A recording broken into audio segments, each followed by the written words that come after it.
Olá, pessoal. Sejam bem-vindos ao nosso curso, que são discussões sobre energias renováveis e meio ambiente, certo? Hoje a gente vai começar o nosso curso trabalhando o módulo 1, que são os meios de energia de hoje, e durante o curso, que são 6 módulos, nós vamos trabalhar várias outras informações e vários outros conteúdos referentes às energias renováveis. Tá? Hoje a gente vai dar início ao primeiro slide, né, a primeira apresentação. Logo após a gente vai ver uma apresentação, na verdade um vídeo, explicando mais sobre o que são energias renováveis, que meios são esses que nós utilizamos para usufruir das energias renováveis hoje em dia. E o nosso curso ele vai ser bem abrangente, vai informar vários conteúdos a respeito de como a gente pode diminuir, né, a emissão de gases que afetam, né, que aumentam o efeito estufa, e também ver quais são as condições necessárias, quais são os meios que são precisos para que faça a utilização da energia limpa, né, em detrimento às energias de combustíveis fósseis, né, que cada vez mais a humanidade utilizou dessas energias para gerar energia elétrica, né, em uma delas, e entender como é que nós podemos chegar a um ambiente, né, a uma terra, né, independente desses combustíveis fósseis que estão se exaurindo. Então, o nosso curso ele vai abranger todo esse arcabouço dessas informações, tanto de energias dos meios energéticos que nós utilizamos hoje, quanto os meios energéticos que nós vamos utilizar no futuro, que são, né, principalmente as energias provindas do Sol, certo? Eu vou começar aqui a compartilhar o nosso primeiro slide, o nosso primeiro módulo, tá? Para que a gente possa começar as discussões, né? Vai começar as informações e todo o conhecimento que vocês vão adquirir, né, em relação às energias renováveis e o meio ambiente. Eu vou compartilhar nossa tela aqui, para a gente poder dar início ao nosso primeiro slide, ok? Só um minutinho. Então, aqui nós estamos, né? O nosso curso, ele vai falar sobre discussões sobre recursos renováveis e meio ambiente, tá? E esse aqui é o módulo 1, tá? Os meios de energia de hoje. Nós vamos trabalhar também vários outros módulos, no total são 6 módulos, tá? E o primeiro que nós vamos ver é este que eu estou mostrando o slide para vocês, o primeiro slide. Nós também vamos ver no módulo 2, energias renováveis como solução para a qualidade do meio ambiente. No módulo 3, nós vamos ver a rentabilidade da implantação de meios de energias limpas. No módulo 4, nós vamos ver energias renováveis e qualidade de vida. No módulo 5, os meios de energias renováveis na cidade e no campo. E no módulo 6, nós vamos ver, na verdade, uma pergunta, né? Nós vamos ver uma apresentação fazendo a determinada pergunta. Conseguiremos zerar a emissão de carbono no meio ambiente? Então, o nosso curso ele vai abranger esses 6 módulos e a cada módulo, né, a cada vídeo que a gente vai explanar, nós vamos tratar de um assunto correlato às energias renováveis, tá bom? Peço que vocês tenham atenção e qualquer dúvida, coloquem nos comentários que a gente pode tirar, tá certo? Meu nome, antes de mais nada, né, é Charles Pereira, tá? Sou aluno do curso Uninter, e esse curso é um curso de extensão com o objetivo de obtenção de nota a respeito de um estágio supervisionado a diferentes contextos. Então, nós estamos elaborando, né, esse curso de extensão, né, em 6 módulos, para valer como como nota, né, para valer como certificado a esse estágio em específico, ok? Vamos lá. Primeiro slide, no segundo slide nós vamos trabalhar os meios de geração de energia de hoje, tá? Nós vamos discutir sobre o seguinte, eu vou comentar a respeito do que está no slide e depois nós vamos debater. No mundo de hoje, tem-se vários meios de geração de energia. Dentre eles destacam-se o carvão mineral, o petróleo e derivados, o gás natural, a nuclear, a hidráulica e outros meios. Então, hoje em dia, né, no mundo atual, nós utilizamos de todos esses meios a geração de energia. Mas nós sabemos, né, que essas energias, esses meios de energias que nós utilizamos hoje, eles estão se exaurindo, tá? Eles estão diminuindo cada vez mais na natureza. Então, o homem ele tem que encontrar novos caminhos, né, novos meios, para que continue, né, a geração de energia, a demanda energética, né, do mundo todo. Tá? Continuando. Já no Brasil, temos uma matriz energética. O que é a matriz energética? Que são todos os meios de se gerar energia em um determinado lugar. Tá? Então, no Brasil, nós temos uma matriz energética bastante diversificada. Nós vamos ver aqui na nossa primeira apresentação. Baseada principalmente em petróleo e derivados, gás natural, hidráulica, derivados da cana-de-açúcar, né, que são os renováveis, entre outras não renováveis. Então, no mundo todo, né, nós temos o petróleo, derivados, assim como o gás natural, como o carro-chefe, né, da geração de energia no mundo. Então, no Brasil nós também temos, nós utilizamos esses meios de geração de energia, assim como a hidráulica, né, através das hidrelétricas, né, derivados da cana-de-açúcar, nas usinas, que nós vamos ver também, onde são gerados, né, esses meios de energia diversificados, para que atenda todo o suprimento de energia necessária para você ligar sua televisão, necessária para você ligar o seu som, necessário para todo e qualquer objeto, utensílio que necessite de eletricidade. Assim como as indústrias, né? Assim como as indústrias necessitam, né, intrinsecamente da energia para fazer, né, os mais variados objetos que nós utilizamos no nosso dia a dia. Ok? Passando aqui para o próximo slide, nós temos, então, a figura da usina hidrelétrica de Itaipu, né? Aqui na esquerda, na parte superior esquerda da apresentação, e aqui embaixo nós temos o carvão mineral, né? Ainda é uma das maiores fontes de energia do mundo. Então, nós temos uma mina aqui, né, de carvão mineral, aqui são os dois, né, são meios de energia. E aí nós vamos debater esses meios de energia durante a nossa apresentação. Nós vamos ver que a hidrelétrica, né, a figura acima, é um meio de energia renovável, tá? Mas só que tem-se a discussão do impacto ambiental que esse meio de geração de energia proporciona, assim como também o de baixo, né? A mina de carvão mineral.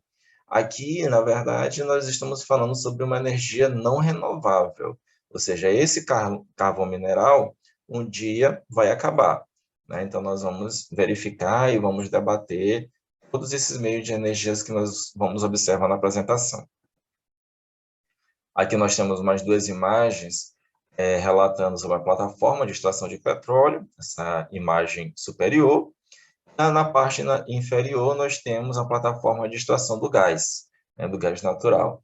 Então, nós temos aqui algumas imagens que demonstram, né, a utilização de meios de geração de energia. Tá? Vamos continuar. Meios não renováveis de energia. Tá? Meios não renováveis de energia. Vamos dar uma lida no slide? Todos os tipos mostrados nas imagens anteriores são meios não renováveis de energia, meios que vão acabar daqui a um período de tempo à frente.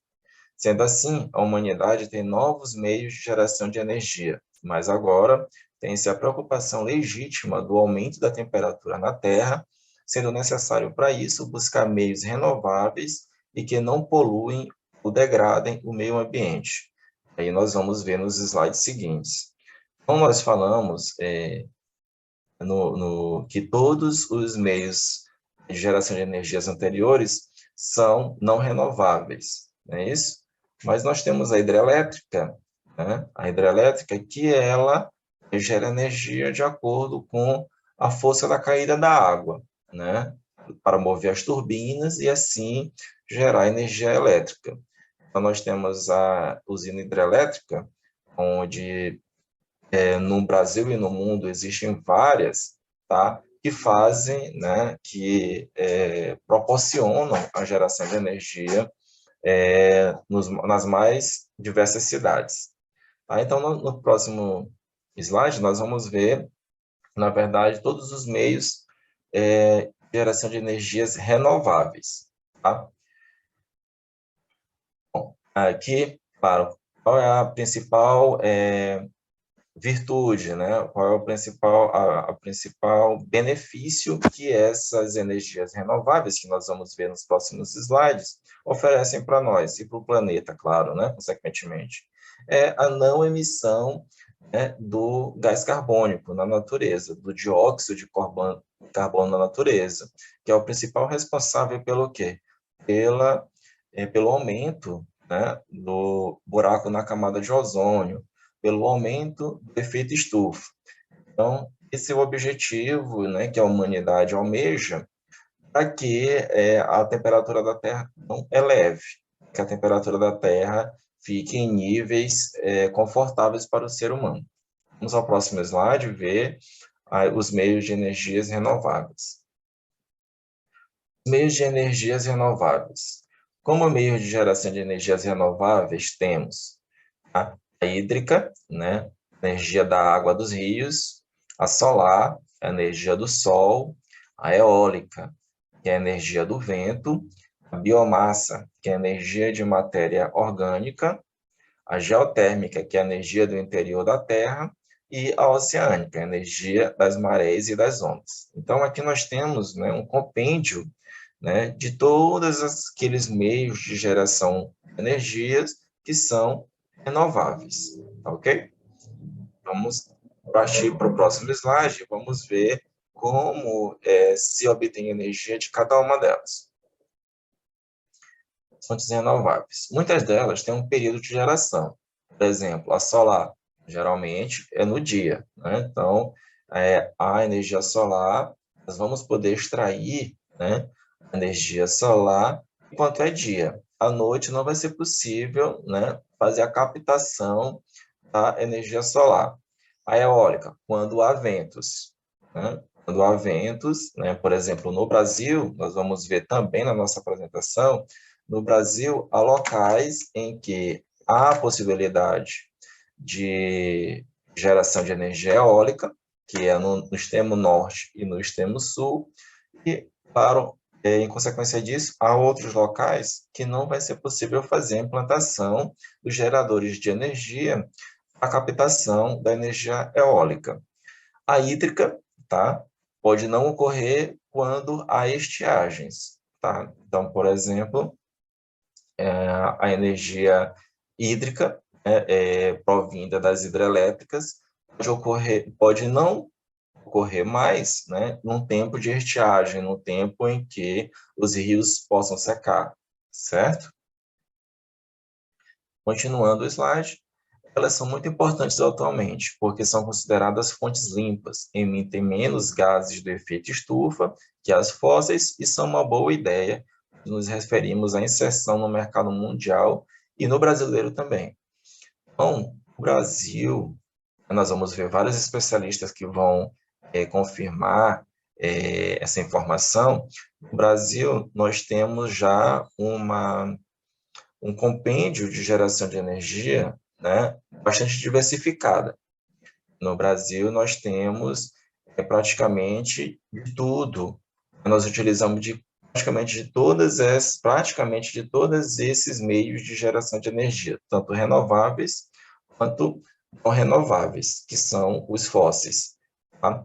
Então, por exemplo, na França, nós vamos observar que eles utilizam demais da energia nuclear para, né, para geração das usinas nucleares, para geração de energia. Então, nós vamos ver que em cada parte do mundo, né, em cada parte, em cada cidade, em cada país, há, né, uma matriz energética diferente. O que é uma matriz energética, como nós já vimos? É aquele compêndio, aquela junção de vários meios de geração de energia, tá? Não ficando privado, não ficando preso a somente uma geração. Então, nós temos que observar isso, que em cada local, né, em cada país, nós vamos ter uma matriz energética diferente. O Brasil tem uma matriz energética, como a gente já falou, bastante diversificada, tá bom? Já utilizando, né, já fazendo, não podemos esquecer, já ensejando praticamente todas as energias não renováveis. E renováveis também. Vamos partir para o próximo slide, para a gente discutir mais. As energias não renováveis, como as energias não renováveis poluem o meio ambiente. Vamos à discussão. Na metade do século XVIII, com a Revolução Industrial na Inglaterra, a poluição no ar e da atmosfera vem crescendo significativamente, né? Com a Revolução Industrial, ela foi, digamos assim, um marco inicial, um marco histórico do início da contaminação, o início da poluição do ar e, assim, consequentemente, da atmosfera, tá? Então, com o início, né, do advento das indústrias em larga escala, elas começaram, a partir de então, a lançar, né, principalmente o CO2, o dióxido de carbono na atmosfera, colaborando, favorecendo com isso, né, o aumento da temperatura, o aumento do buraco na camada de ozônio e assim por diante. Todos aqueles malefícios, né, que fazem com que a temperatura na Terra suba, né, cresça. O carvão mineral queimado, que já foi a principal fonte de energia para as máquinas, jogou toneladas de poluentes sobre as cidades industriais da Europa. Então, nós vamos observar aqui o que aconteceu no início, na Revolução Industrial. O principal meio, né, da geração de energia era o carvão mineral, certo? Então, a queima desse carvão mineral, como o slide está nos informando, começou ali, né, o aumento da camada de ozônio, como a gente já citou, e aumentou, né, muito mais a emissão dos poluentes nas cidades industriais. Então, claro que não ficaria só ali, né? Ela se espalharia, né, por várias cidades, várias outras cidades que não eram também industriais na Europa. Tá? A partir deste momento, a humanidade convive com o ar poluído e com todos os males deste processo de desenvolvimento. Tá? Então, nós observamos que, com o início da Revolução Industrial, com a Revolução Industrial que se deu na Europa no século XVIII, foi o marco inicial, né? Foi o precursor para que a humanidade começasse a conviver muito mais com a poluição do meio ambiente, a poluição da atmosfera, né? E com os principais efeitos, né? O efeito estufa, tá bom? Vamos ao próximo slide. Como as energias não renováveis poluem o meio ambiente? Vamos continuar a discussão. A queima deste combustível fóssil são prejudiciais, porque liberam gases que são altamente nocivos e causam um aumento do efeito estufa, e, consequentemente, da queima do aquecimento global. Tá?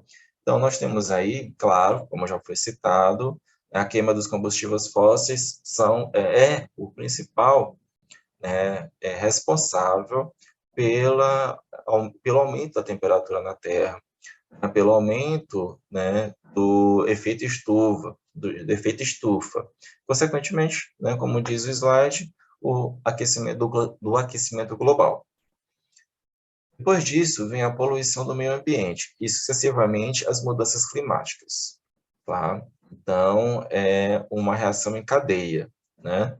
Estamos poluindo o ambiente sucessivamente. Com isso, nós vamos ver muito mais calor, o efeito estufa, né, cada vez mais nocivo ao meio ambiente e aos seres humanos, e, consequentemente, as mudanças climáticas. Nós vamos observar o aumento da temperatura da água nos oceanos, nós vamos observar o aumento do nível dos mares, né? Nós temos várias pesquisas, várias informações que indicam que essas mudanças climáticas estão aumentando, né, o nível dos oceanos e algumas cidades vão simplesmente desaparecer, né, da face da Terra. Algumas cidades elas vão simplesmente ficar sob a água. Então, todas essas alterações, todos essas perturbações, tá? E a queima dos combustíveis fósseis faz, né, elas vão afetar diretamente, né, a temperatura na Terra, o nosso meio de vida na Terra. Então, por isso, é interessante que o homem ache uma outra saída, ache um outro meio de sobreviver utilizando as energias renováveis, tá?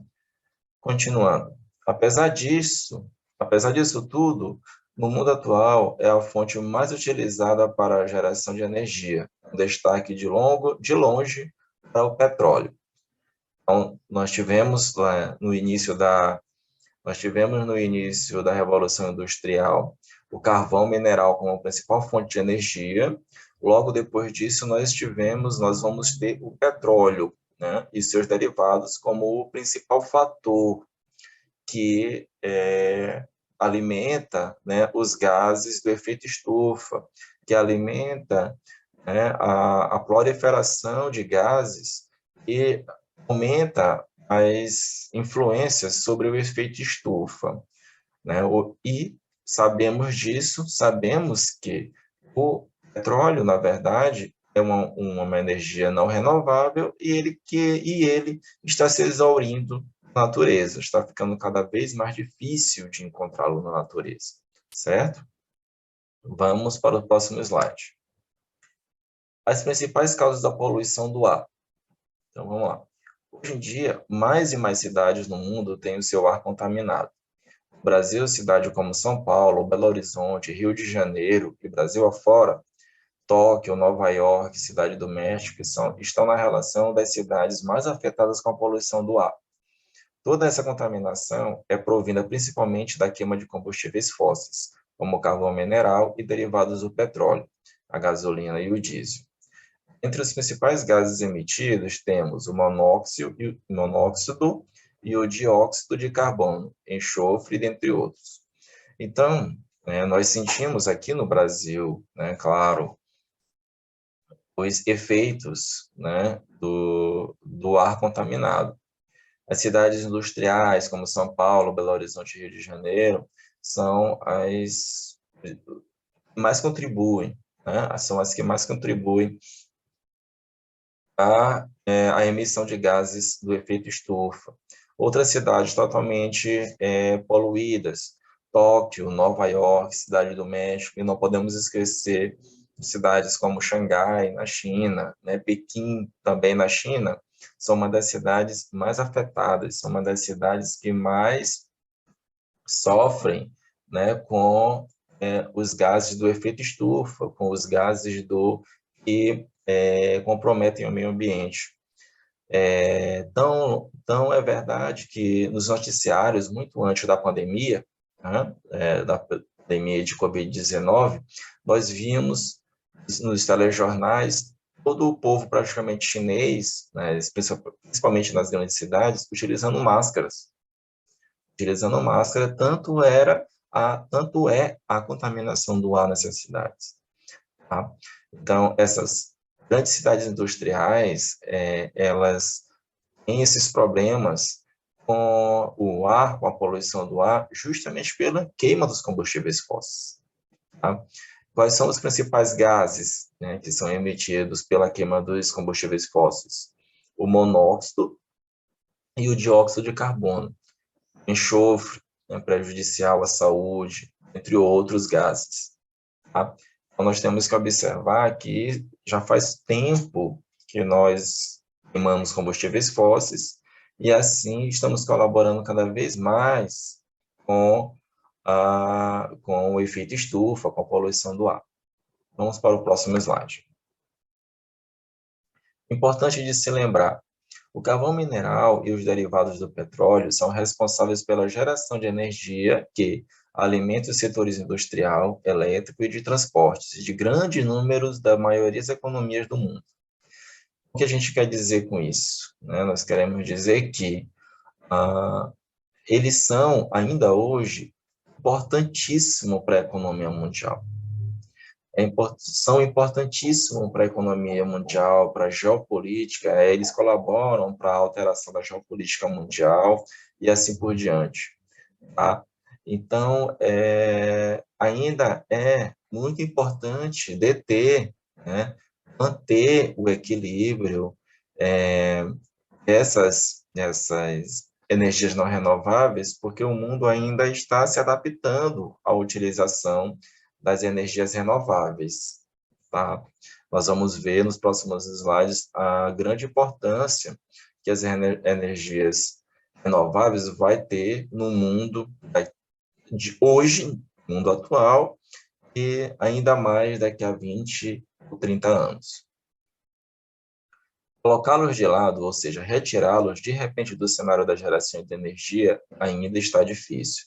Ou seja, os meios de energia não renováveis, né, derivados do petróleo, do carvão mineral, eles ainda são imprescindíveis para a geração de energia no mundo atual. De maneira que nós observamos, principalmente nesse conflito, né, nessa guerra entre Rússia e Ucrânia, vários interesses, né, vários interesses sendo colocados na mesa. Dentre eles, o quê? A extrema necessidade que a Europa tem, do gás natural russo. Então, o gás natural russo ainda é muito importante, né, para a geração de energia, para o aquecimento das cidades europeias.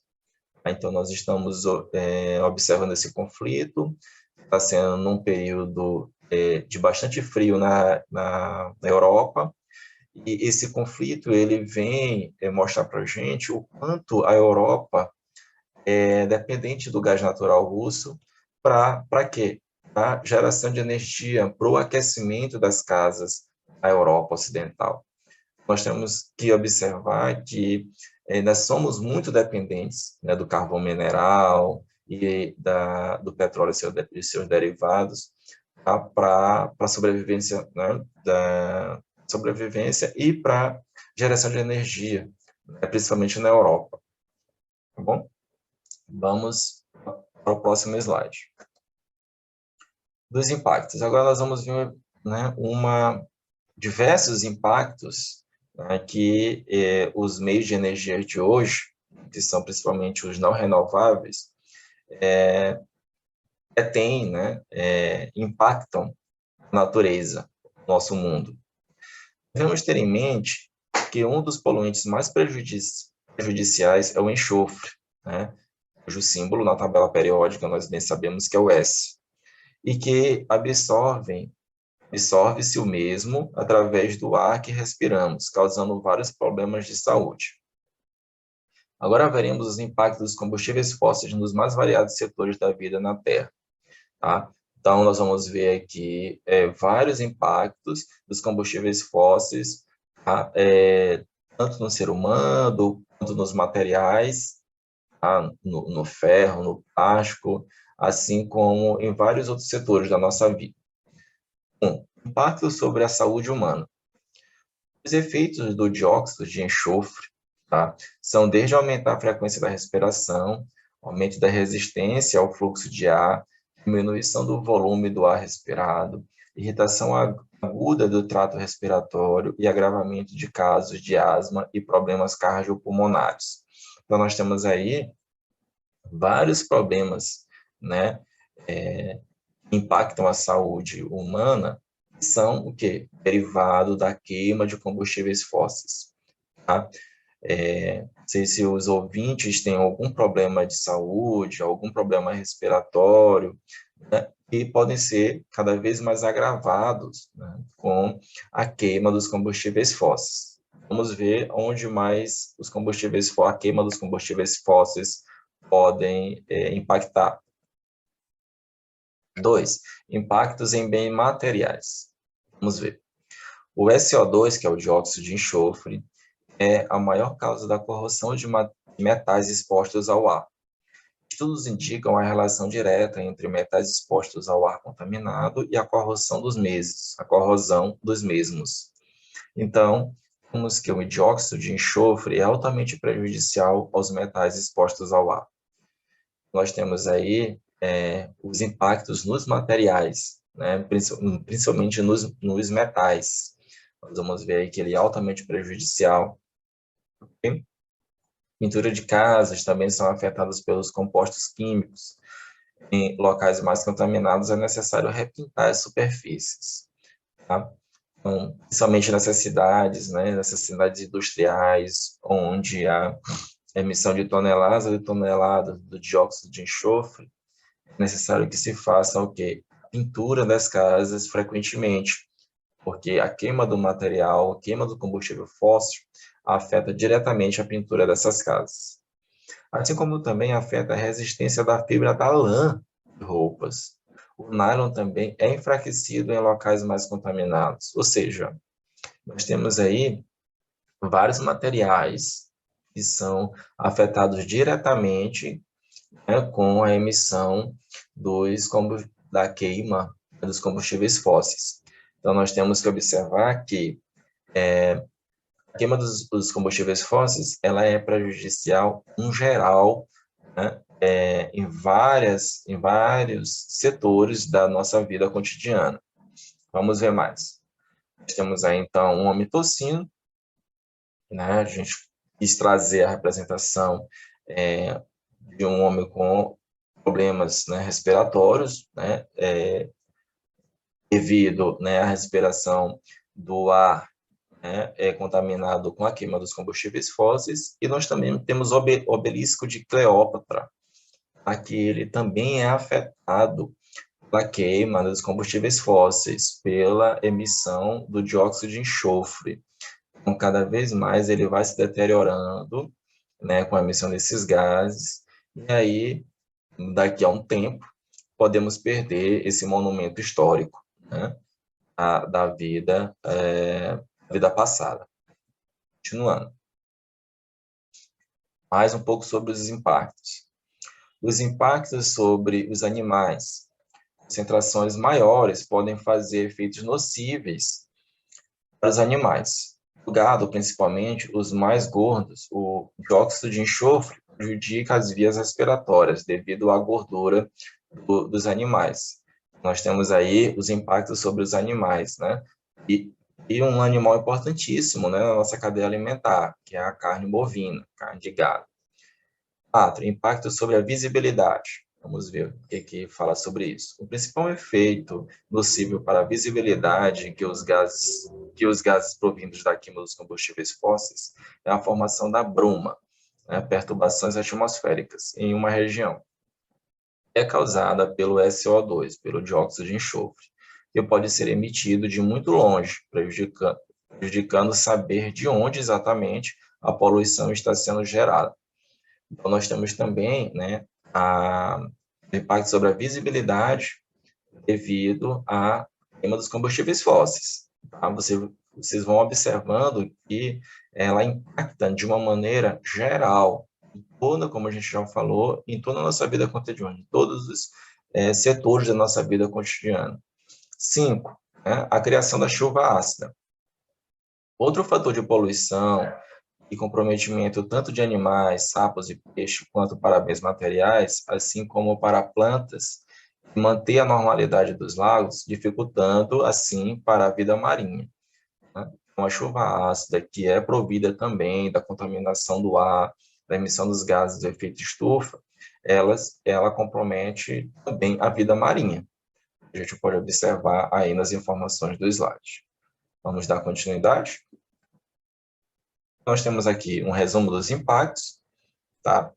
O ser humano, o que impactou, que a gente comentou, aumentando as doenças respiratórias, as doenças na pele, aumentando os índices de câncer para os rios e mares, degradação da vida marinha, extinção de habitat de espécies, aumento significante de poluentes lançados nas águas, os animais, invasão de seus territórios podendo ocasionar a extinção das espécies, a vegetação, quais são os impactos?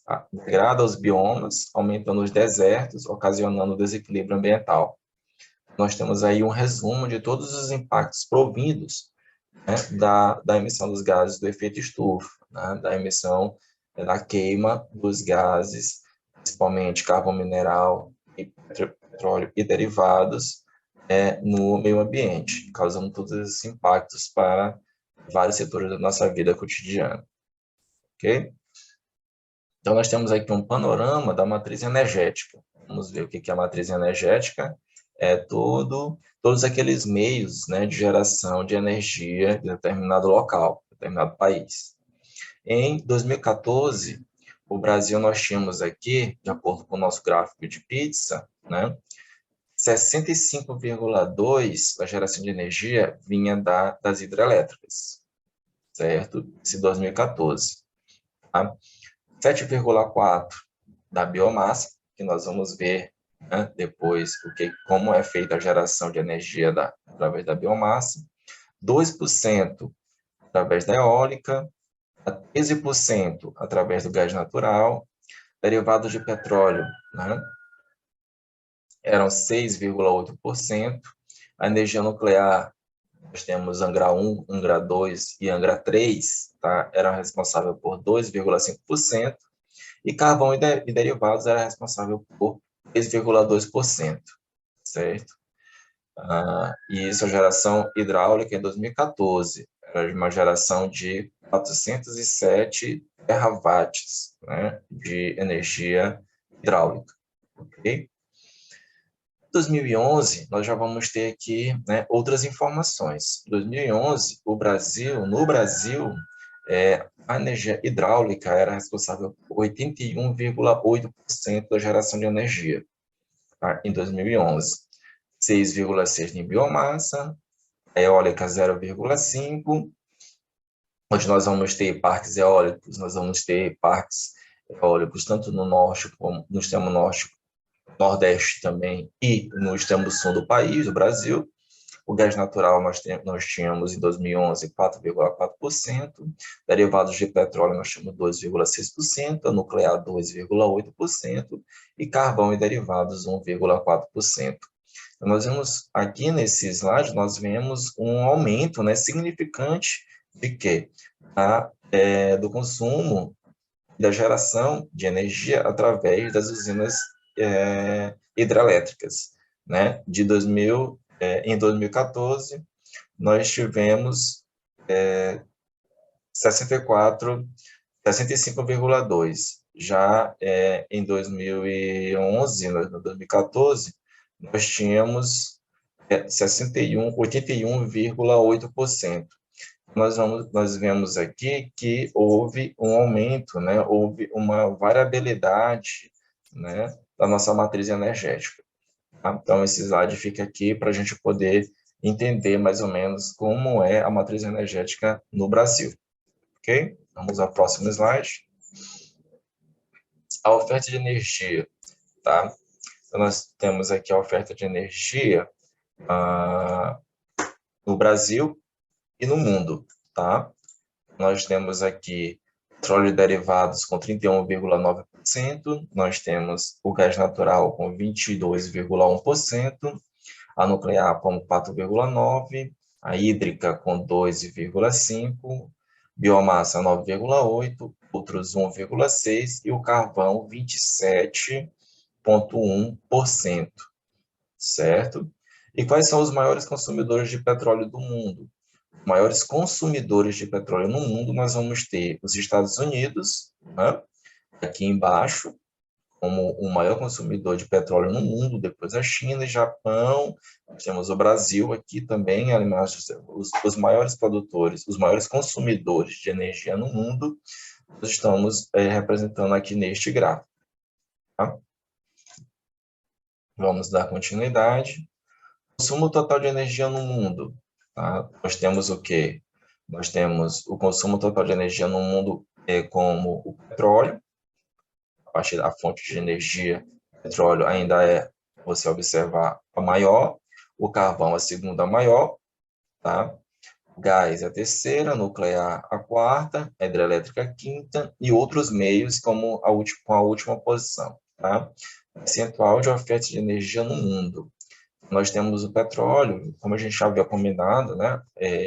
Comentado no início da nossa apresentação, o petróleo e o carvão ainda são muito importantes, né, para a geração de energia no mundo. Então, ainda é difícil, né, de você se livrar completamente desses meios de geração de energia.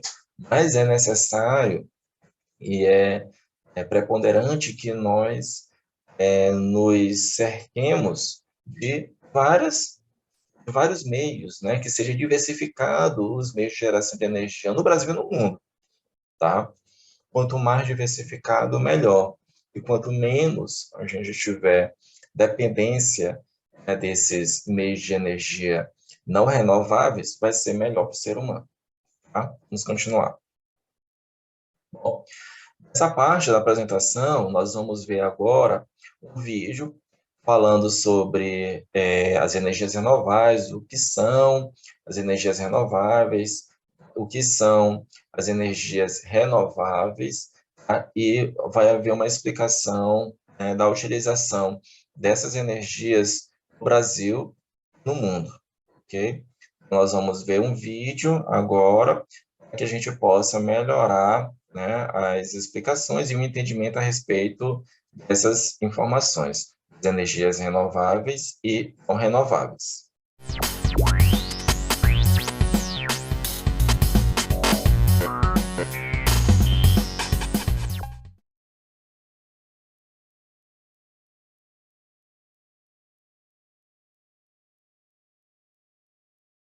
Professor Goldenberg, na concepção do senhor, o que são fontes renováveis de energia? Duas maneiras de definir fontes renováveis de energia. A primeira, por contraste, né? É lembrar que as fontes de energia que se usam em geral não são renováveis. Petróleo, carvão e gás natural. Elas dominam o cenário energético mundial e elas são fósseis, isto é, foram formadas na antiguidade, nós estamos usando elas rapidamente, elas vão acabar. Então, em contraste, as renováveis são as que vão durar. E quais são as que vão durar? São as energias que provêm do Sol, basicamente. Quase todas as energias renováveis se originam no Sol, e elas estarão conosco enquanto o Sol estiver brilhando. Há uma exceção, aliás, há duas exceções. A energia nuclear, que é uma energia que não vem do Sol, vem do urânio e outros minerais que nós conhecemos, e energia do interior da Terra, porque o interior da Terra é muito quente e a gente pode acessar parte desse calor. Mas essas três categorias, de geotérmica, nuclear e solar, têm essa característica. Elas não são como as fósseis, isto é, elas vão durar para sempre, teoricamente. E por que no Brasil nós ainda temos essa ênfase tão grande na matriz energética baseada, por exemplo, em hidrelétricas? Isso é porque nós somos muito afortunados e devido à grande extensão territorial do Brasil e à topografia do Brasil, nós podemos utilizar a água da chuva. A água da chuva é uma forma de energia solar, porque o Sol ele vaporiza a água, ele transforma a água do mar, ele aquece a água do mar, que se transforma em vapor, que forma as nuvens são levadas pelo vento para os continentes, onde elas se precipitam e voltam para o mar. Ao voltar para o mar, a água que é precipitada pela chuva movimenta geradores que produzem energia elétrica, mas ela tem origem solar, quer dizer, é o Sol que aquece os oceanos e é o Sol que provoca os ventos também. E os ventos se originam do fato de que diferentes partes da Terra ou dos oceanos recebem quantidades diferentes de calor, o que gera então regiões de alta pressão e de baixa pressão, o que dão origem aos ventos. Mas na opinião do senhor, a matriz energética com ênfase nas hidrelétricas é a melhor solução? Ainda é a melhor alternativa para o Brasil? Sem dúvida nenhuma. O único país que tem uma fração maior da eletricidade produzida a partir de usinas hidrelétricas é a Noruega. Mas no Brasil, cerca de 80% da eletricidade é produzida a partir de hidrelétricas. E elas são renováveis por excelência, né? Quer dizer, uma vez construída a hidrelétrica, ela não precisa de combustível, o que faz virar os geradores é a água. Isso vai durar muito tempo. O quanto tempo é difícil dizer, naturalmente é preciso manutenção, mas teoricamente isso dura ad eternum. Agora, e com relação aos impactos do ponto de vista ambiental, do ponto de vista econômico, como é que o senhor avalia? Do ponto de vista econômico, a energia hidrelétrica se mostrou altamente competitiva. É, no momento, a fonte mais barata de energia elétrica que nós podemos ter. Porque, uma vez construída, ela não gasta nada, né? Ela usa água. Né? Simplesmente. O problema é construí-la. E aí, naturalmente, o investimento é feito e ele volta ao longo do tempo.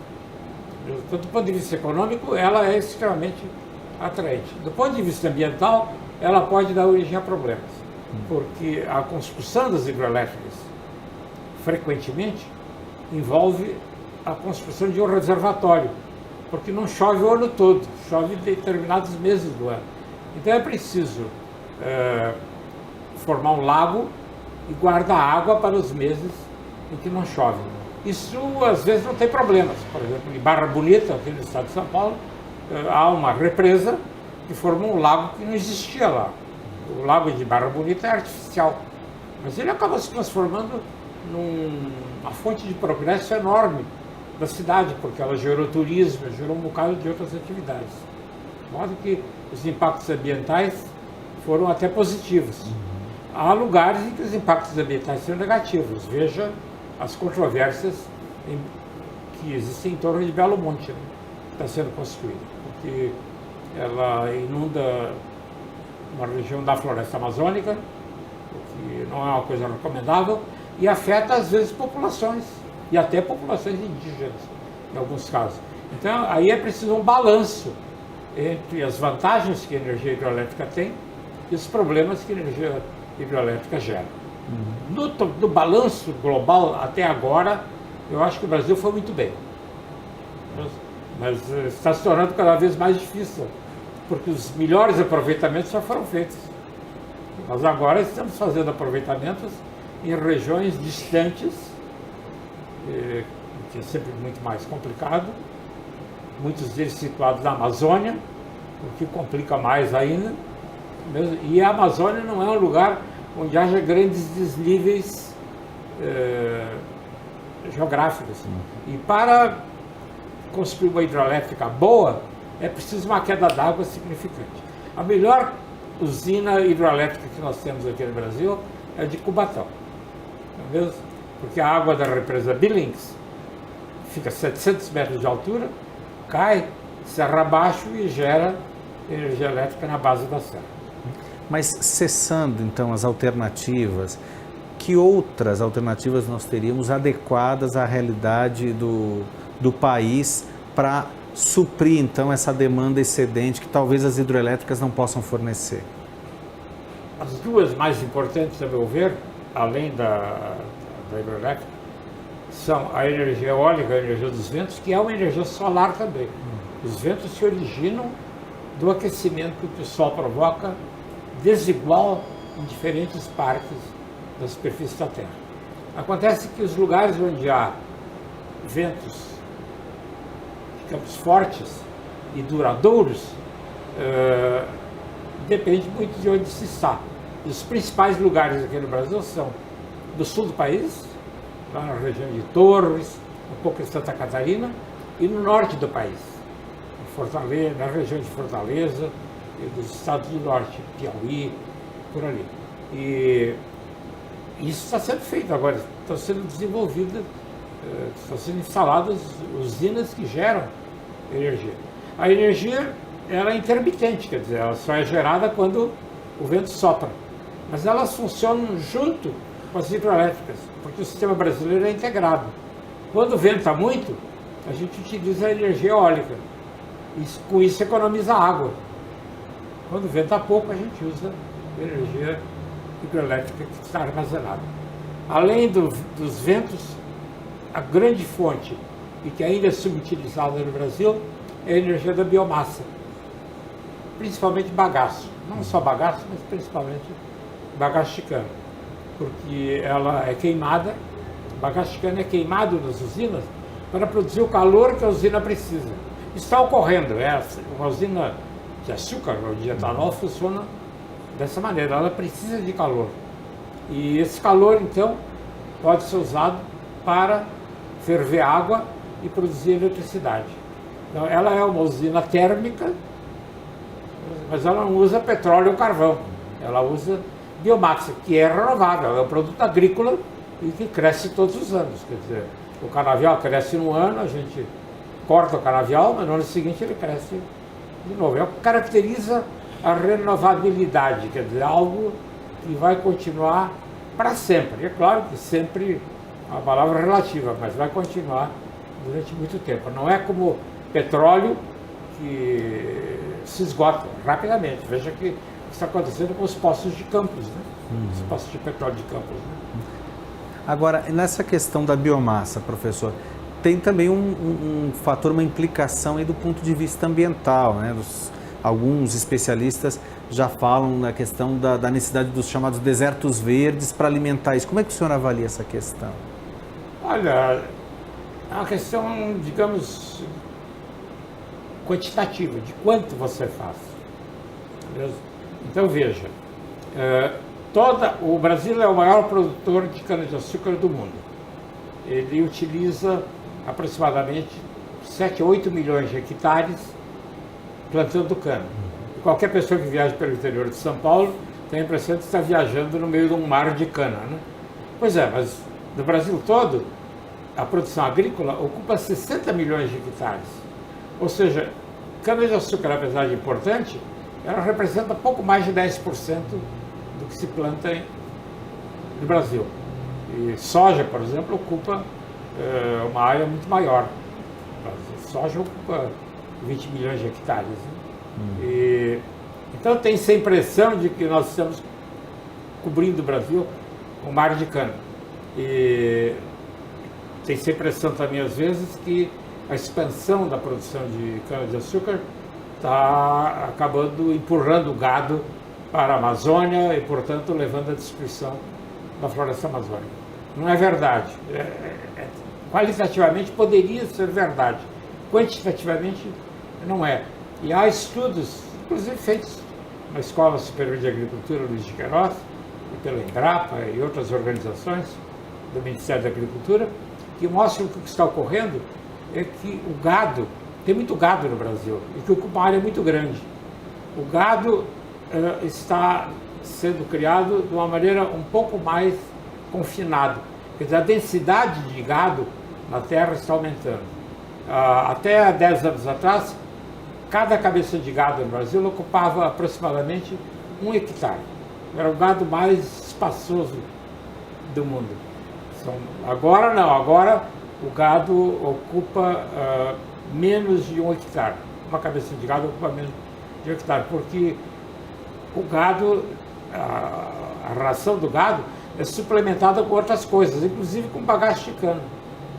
Então, pastos estão sendo utilizados para a expansão da cana. Isto é, não está se criando um deserto verde, mas nós estamos utilizando pastos muitas vezes degradados, nos quais cana-de-açúcar cresce bem. E voltando naquela questão da energia eólica, professor, por que, apesar de uma costa desse tamanho, isso ainda não é mais explorado?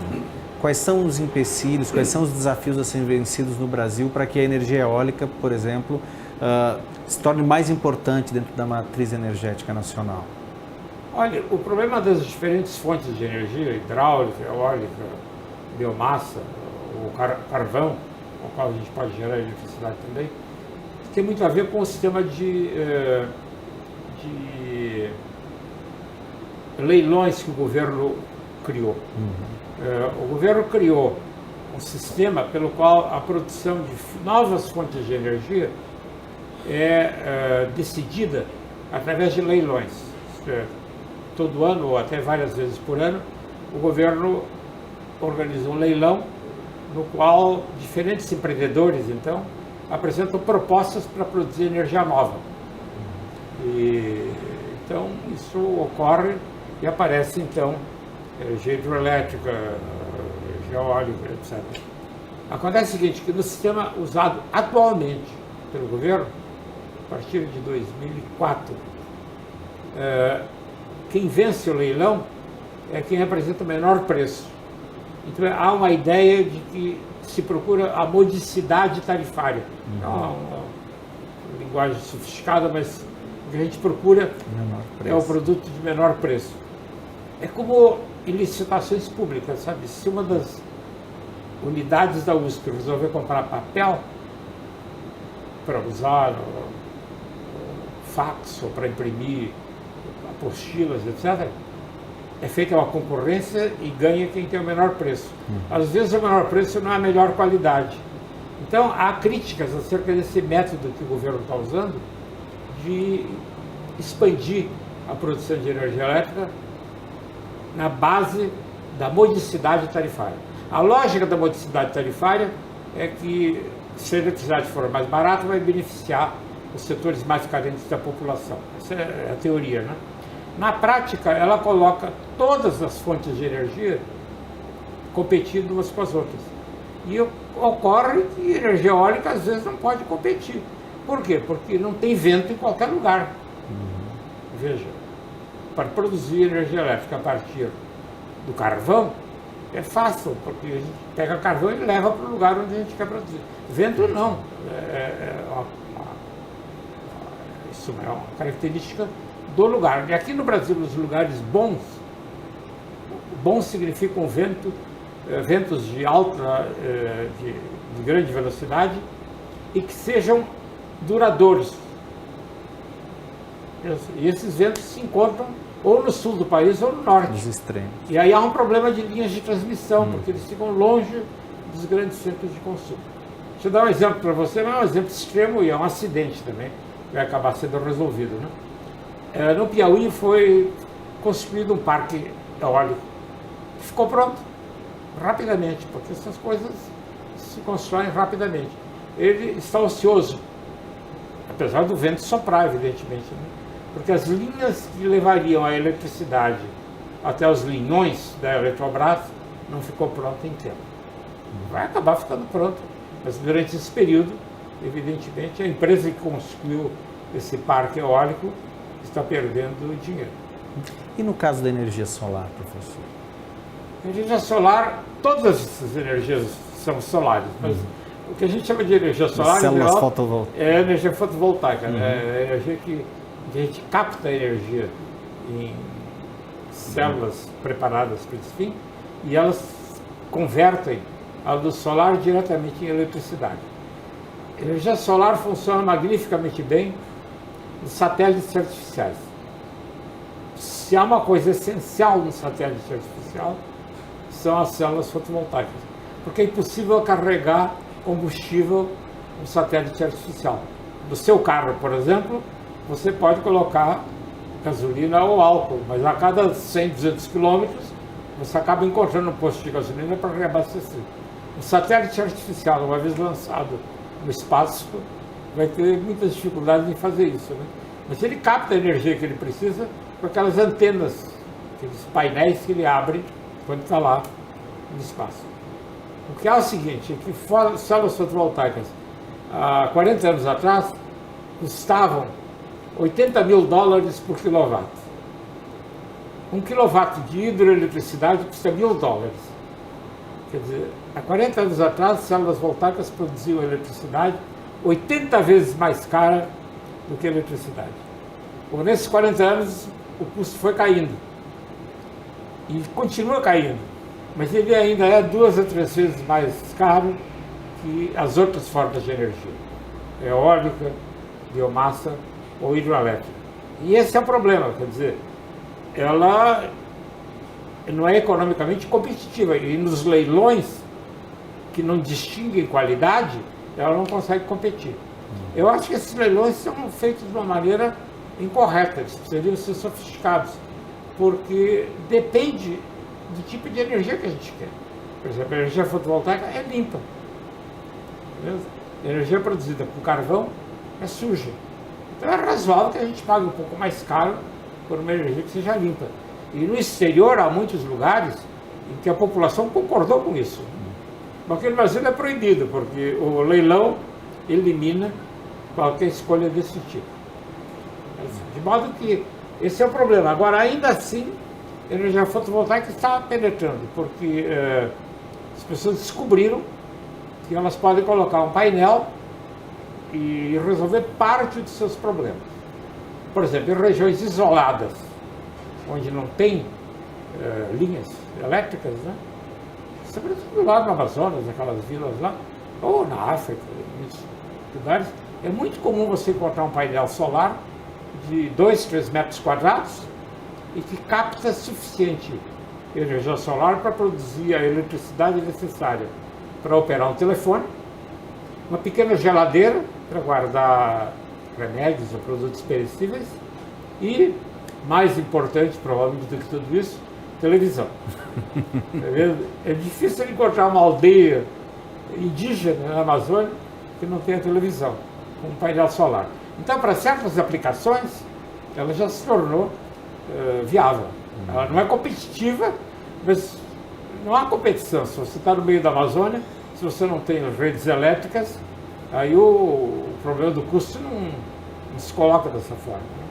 De modo que, mas o preço está caindo e isso vai efetivamente se tornar muito mais comum. O uso de energia fotovoltaica vai se tornar muito mais comum do que agora. O Brasil tem uma insolação muito forte. Veja aqui, 1 metro quadrado aqui no Brasil cai mais energia solar do que na Alemanha. Cai 2 ou 3 vezes mais do que na Alemanha. E a Alemanha está instalando painéis solares. Entendeu? E ainda assim, o governo subsidia em parte. Né? Mas aqui no Brasil, subsídios são necessários no começo, mas à medida que se usa mais essa fonte de energia, ela vai ficando mais barata, por economia de escala. Agora, a energia nuclear, professor, ainda é um tabu, né? Quando se fala disso no Brasil, gera comoção e parece que rapidamente se abafa o assunto. Qual a avaliação do senhor? Seria também uma alternativa, uma fonte eficiente de geração de energia? Olha, o que ocorreu com a energia nuclear, a história da energia nuclear, é uma história que envolve aspectos técnicos e aspectos sociais, quer dizer, como as pessoas percebem as coisas. Né? Quer dizer, a energia nuclear nasceu com um pecado original, né? Como Adão e Eva, né? Quer dizer, sabe, nas bases das religiões de hoje existe a ideia do pecado original e por aí afora. A energia nuclear surgiu para produzir armas nucleares. Né? E realmente elas tiveram uma importância geopolítica enorme, como todo tem hoje ainda. Né? E agora, depois de 10 ou 20 anos da descoberta de energia nuclear como uma fonte de energia capaz de produzir explosões, como as explosões nucleares, os engenheiros aprenderam a usar a energia nuclear para produzir eletricidade. Países que não tinham outras opções imediatamente abraçaram a energia solar em grande escala. Mas são apenas esses países que fizeram isso. Energia nuclear. Nuclear. São países como a França ou como o Japão, que não tem outra opção. Na França, 70% da energia gerada vem de centrais nucleares. Eles não têm hidroeletricidade. Mas, quer dizer, toda a hidroeletricidade da França já é pequena, em primeiro lugar, porque não é um país muito grande, e já foi utilizada há mais de 30, 40 anos. Né? Então, a expansão do sistema só pode ocorrer usando energia nuclear. A mesma coisa do Japão. Mas aí vieram os acidentes nucleares. Né? E engenheiros, naturalmente, têm uma visão muito, digamos, simplista do problema. É que todas as fontes de energia têm problemas e a energia nuclear é uma delas. O carvão também tem problemas. Né? Minas de carvão vivem desabando e matando pessoas lá embaixo. A energia nuclear, de vez em quando, tem acidentes também. Essa é a visão dos engenheiros. Né? Mas seres humanos não veem o problema da mesma maneira.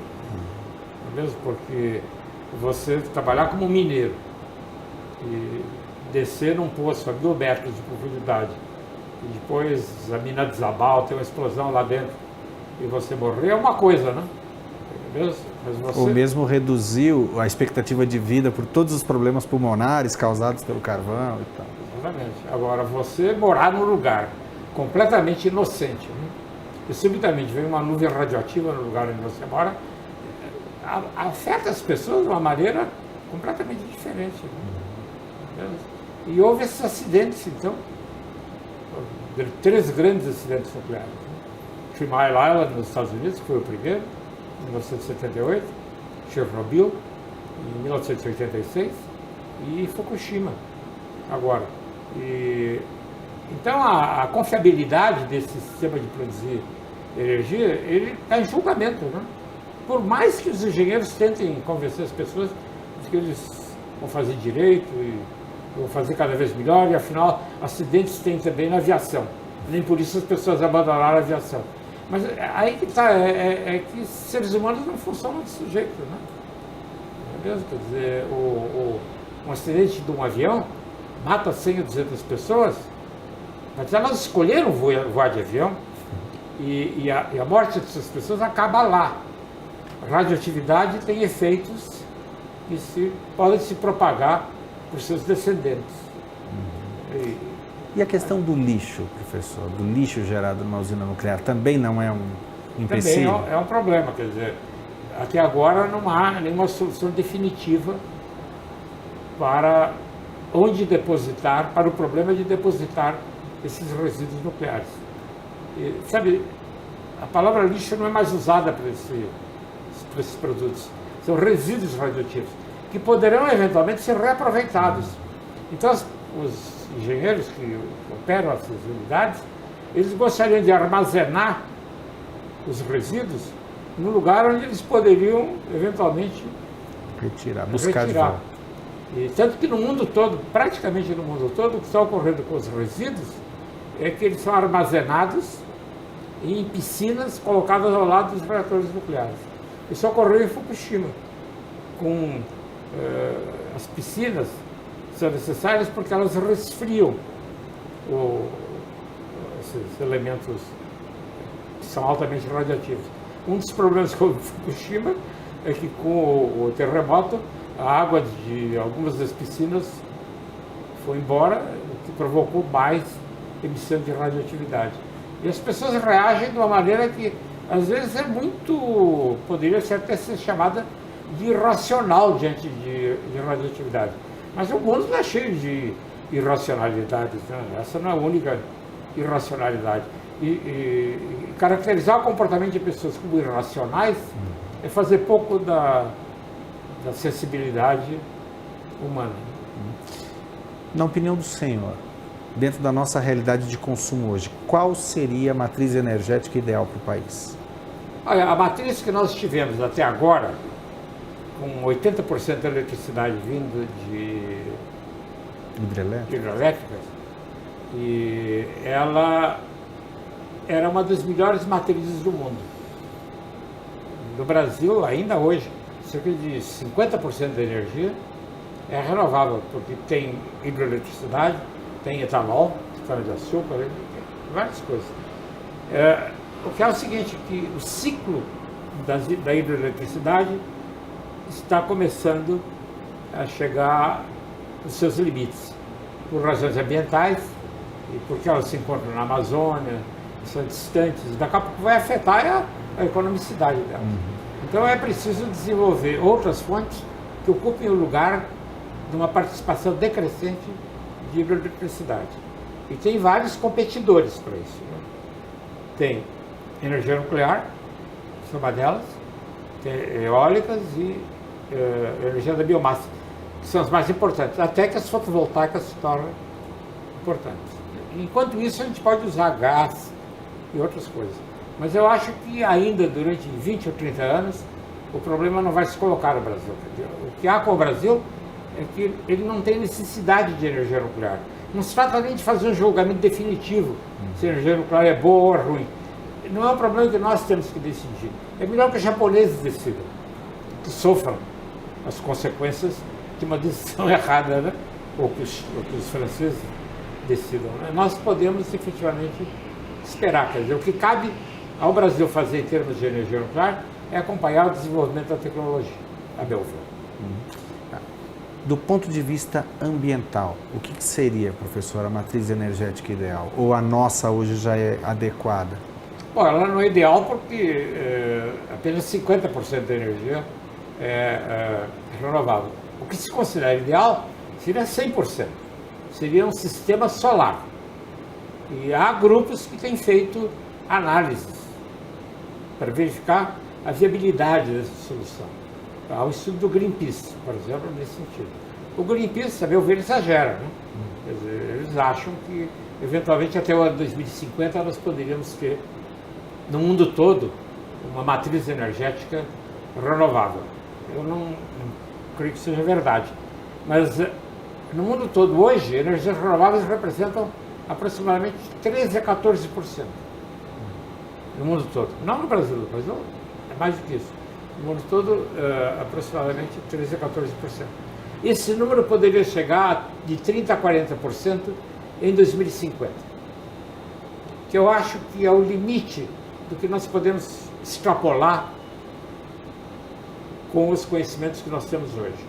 Até o ano 2050, provavelmente células fotovoltaicas se tornarão uma realidade, elas provavelmente serão muito baratas e elas vão revolucionar completamente o sistema energético. Mas com o que nós sabemos hoje, eu creio que até o ano 2050 nós poderíamos, no mundo todo, ter uma matriz com cerca de 30% a 40% de energias renováveis. E no Brasil, nos mantermos nos 50%. Bom, para encerrar, professor, o senhor citou antes a questão dos problemas de distribuição, isso ainda é um gargalo. Mas de que forma a gente pode resolver essa questão ou essa limitação num país com dimensões continentais como o Brasil? Há alguma alternativa? Não. Se fala muito em armazenar energia. Sabe, por exemplo, uma das ideias correntes hoje é substituir automóveis que utilizam gasolina ou etanol por automóveis que usam baterias. Isso é, a gente armazenaria, uma bateria armazena eletricidade. Uma bateria do seu celular, do seu barbeador, ela armazena energia. Mesmo? Acontece que nós não sabemos armazenar direito, né? Os automóveis elétricos até hoje não têm uma autonomia muito grande. Uma autonomia de 100, 150 km. Aí você precisa ou trocar as baterias, ou parar para carregá-las. Quer dizer, é uma complicação que ainda não foi resolvida. E é só com sistemas bons de armazenamento que você não necessitaria das linhas de transmissão. Num país continental como o Brasil, para a eletricidade, você precisa de linhas de transmissão. Para petróleo, para derivados do petróleo, não precisa de linhas de transmissão, precisa de gasodutos, oleodutos, né? Ou então armazenar, né? Em Paulínia tem grandes depósitos de gasolina. Com eletricidade nós não aprendemos a fazer isso ainda. O problema é melhorar as linhas de transmissão. Na questão das hidrelétricas e contribuindo com essa questão da distribuição, será que proliferar numa rede de pequenas centrais, né, centrais hidrelétricas de pequeno porte, as chamadas PCHs, não seria uma alternativa mais sustentável, tanto do ponto de vista econômico como ambiental, as grandes hidrelétricas? Aí que tá, quando você faz a conta não dá certo, viu? Vou dar um exemplo para você. Itaipu tem 10 milhões de quilowatts, a usina de Itaipu. Porto Primavera tem 1 milhão. Tem várias usinas lá em Porto Primavera, mas pega uma usina de 1 milhão de quilowatts. Né? Beleza? E uma pequena central hidrelétrica tem 10 mil quilowatts. Seriam precisos 100 delas. Né? Então as pessoas, quando elas fazem a conta, em primeiro lugar é um problema econômico, fazer 100 centrais é um problema, e os problemas ambientais de 100 centrais eventualmente poderão ser maiores do que os problemas de uma só. Então não é uma coisa simples. Agora tem muitos lugares onde pequenas centrais hidrelétricas resolvem o problema. Tem muita fazenda aqui no interior que tem a sua própria central, a sua pequena central. E, antigamente todas as centrais hidrelétricas eram PCHs. Né? Em Rio Claro tem uma famosa usina que foi construída no século XIX ainda, né? E que funciona magnificamente bem. Ainda. Na época ela estava na vanguarda, né? Hoje ela é chamada uma PCH. Professor, muito obrigado pela entrevista e pelas informações.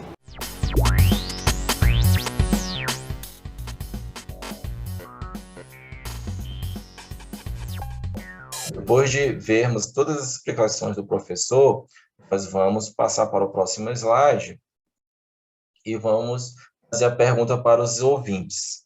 Né? Como podemos diminuir a poluição e ajudar a recuperar o meio ambiente? Então, essa pergunta, né, fica para os ouvintes, para que sejam comentados, né, para que seja comentado, e eu vou dar todo o apoio, vou responder cada pergunta dos ouvintes, que a gente não possa, para que a gente possa ficar sem nenhuma dúvida em relação a esse conteúdo. Okay? Então, vamos ver se terminou aqui. Nós temos as referências, da onde foi tirado esse conteúdo que eu abordei agora, foram tirados dessas referências, dessas fontes, que vocês procurem, para que vocês entendam melhor, busquem mais informações, e fiquem cientes de que nosso curso, todos os slides, todas as apresentações vão ter as fontes, né, da onde foi tirado essas informações, onde foi tirado esses conteúdos, certo? Então, pessoal, muito obrigado pela atenção de vocês e até o próximo módulo, onde nós vamos falar sobre energias renováveis como solução para a qualidade do meio ambiente, ok?